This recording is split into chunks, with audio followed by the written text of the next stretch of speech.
man. Um, but anyways, to go back to what I was talking about, they end up fanning the flames of there's an agenda war going on, and one of the things that I don't know if they understand, like, and you can see, like, um, uh, was it Vivica Fox? Selena Johnson. They had this. Um, they had this fucking I don't know. They had an interview with Ice Cube, and Ice Cube was talking to him and shit like that. They were I guess they were. I didn't even really watch it. I mean, I watched a little bit of it. I mean, it was just typical shit. I mean, of course, we already know that. I mean, Kamala Harris represents black women or whatever, and they're going to do whatever the fuck they have to do to get her in there.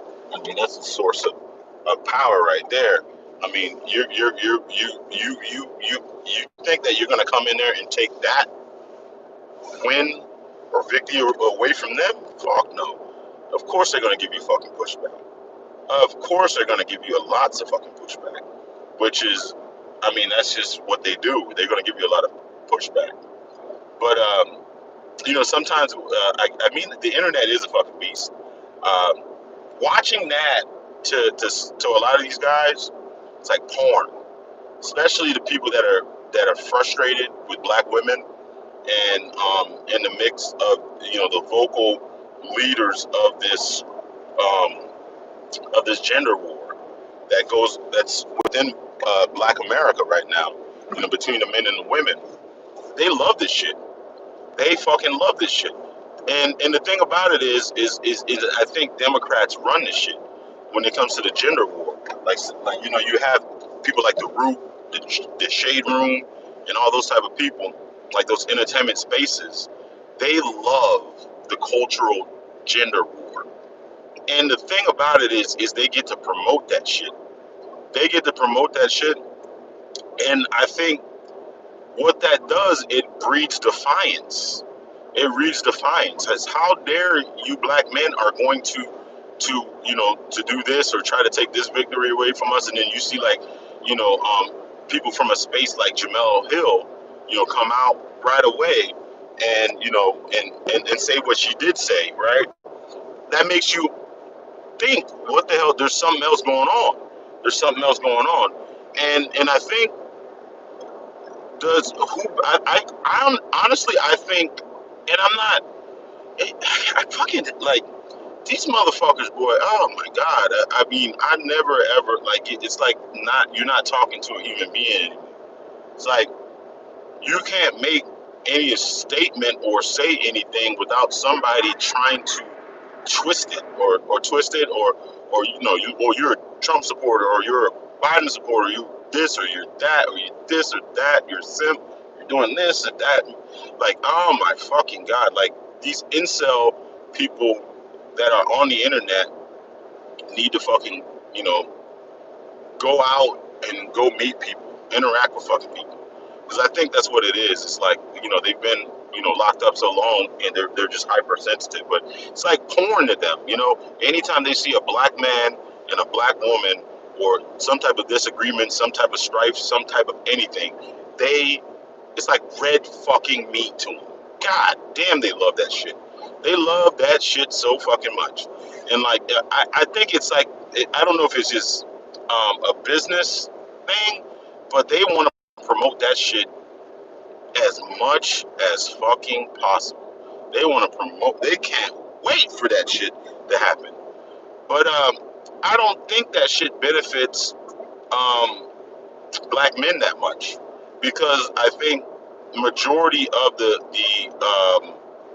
like the Democrats and shit are that are registered voters and shit like that are black women, and when you fan the flames of this type of shit, it I think they become more defiant and they also churn out more.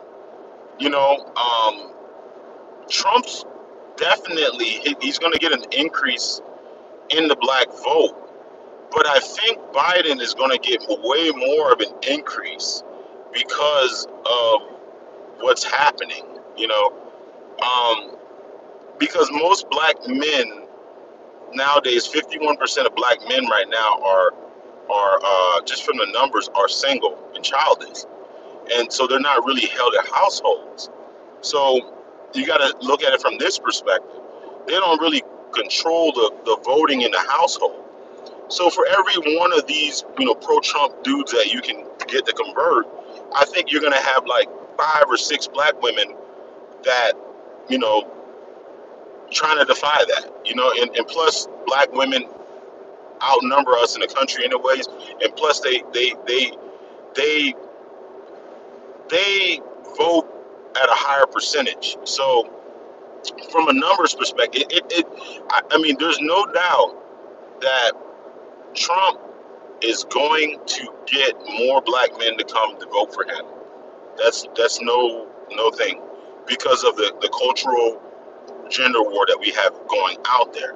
But the thing about it is, I think he's going to wake a lot of the opposition up to try to defy him, especially when you have Kamala Harris on the ticket, and especially when you have, Derek Hine or whoever perceived to be, bashing her or whatever. So, dude, I'm from the South.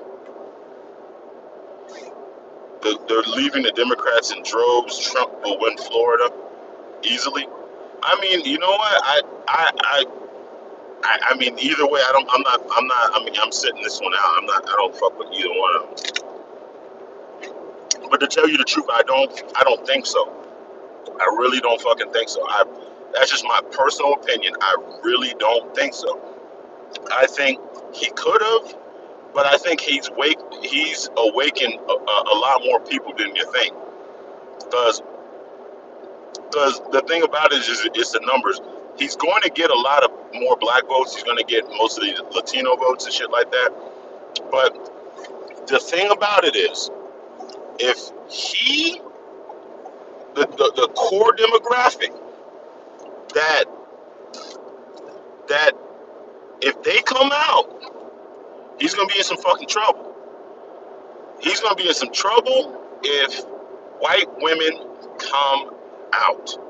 If white women come out in droves like they want to, he's gonna, especially young, college educated black women. They're I mean, not black women and white women, just young women in general. Those are the people that really took, I think, Barack Obama to the top.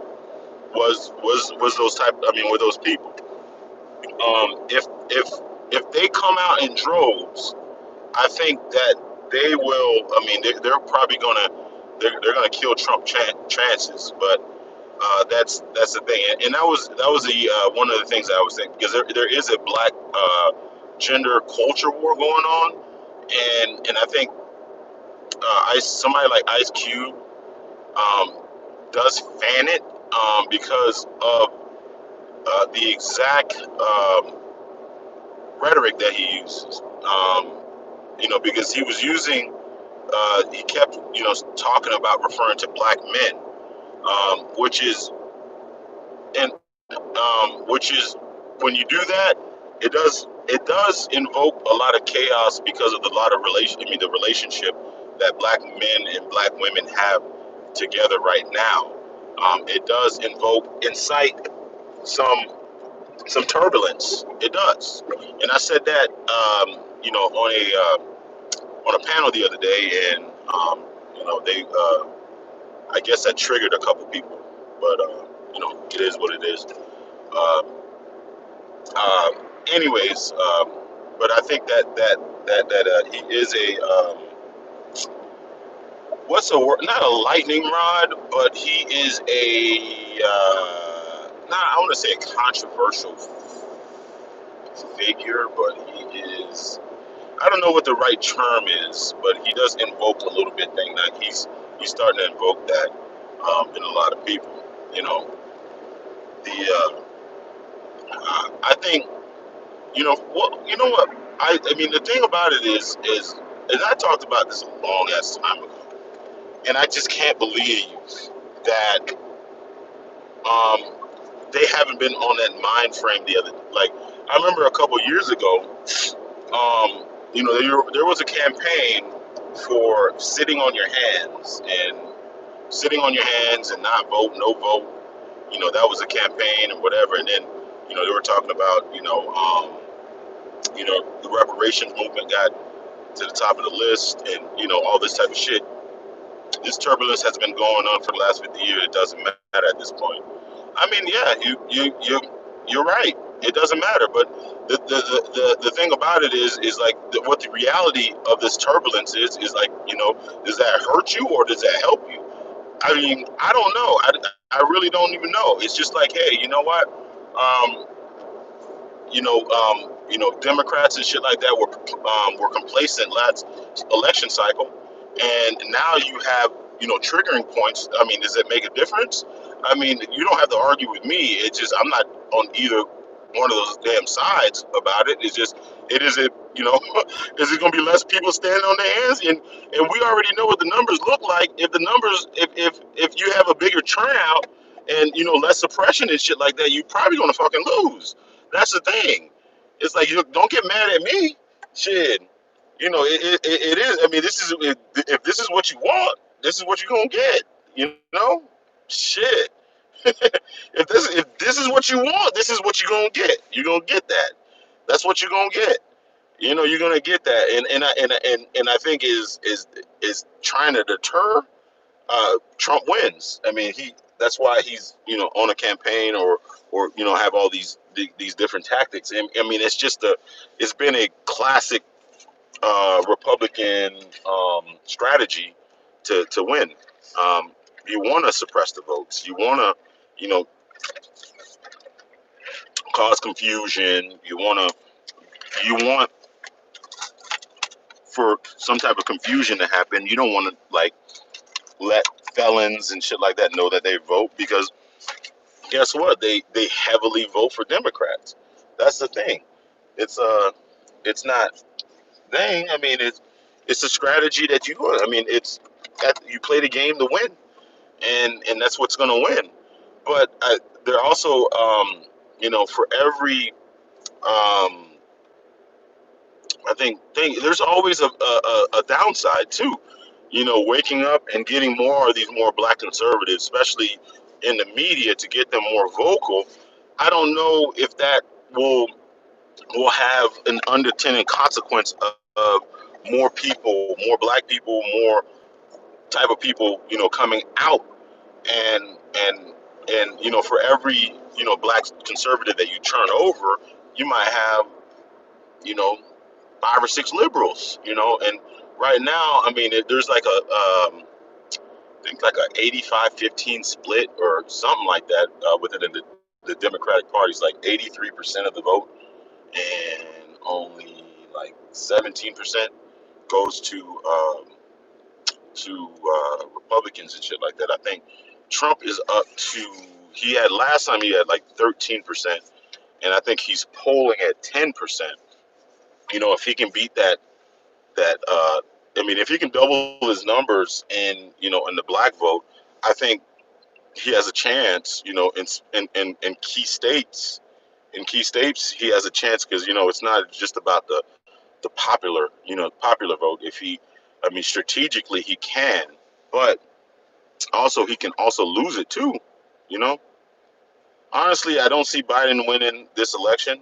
No, honestly I didn't see that happening either. I didn't see that happening either, and I probably still it it probably won't happen. Um, but you know, it is what it is. It is what it is. Um, the and the thing is honestly, I want to say I hope, but I don't mind Trump winning because um these motherfuckers that came out, Trump, Trump, putting all this shit out, all this information out about how Trump is great and doing all this type of shit. I mean, there's going to be a chance. I mean, there's going to be a moment where the chickens come home to roost. Like, you can't. You can say what the fuck you want to say. You can run this campaign, all this goddamn rhetoric and shit like that. You can talk all the shit that you want to, but at the end of the day, you're gonna have to show the numbers. You're gonna have to fucking show what the numbers are. And I've asked and I've had this discussion, and all it ends up is some deflection, huffing and puffing, and all this. I'm like, hey, you know what? This guy has done such a great fucking job, right? You know, every presidency, everything has a landmark, legislation or landmark thing that makes that president unique. Like you had FDR, like the New Deal. You had Obama, which Obamacare, and you had like his bailouts and all this type of shit, right? That directly contributed to like some type of economic expansion. You had the Roaring Twenties, you had, Lyndon B. Johnson. Like you had all these different things that you can point to. This is why it happened. You had, the tax cuts, for the Bush tax cuts. You had all these type of things, right? And a lot of times those were new ideas, like the Clinton tax cuts. Not no pontificating, not no projection, not no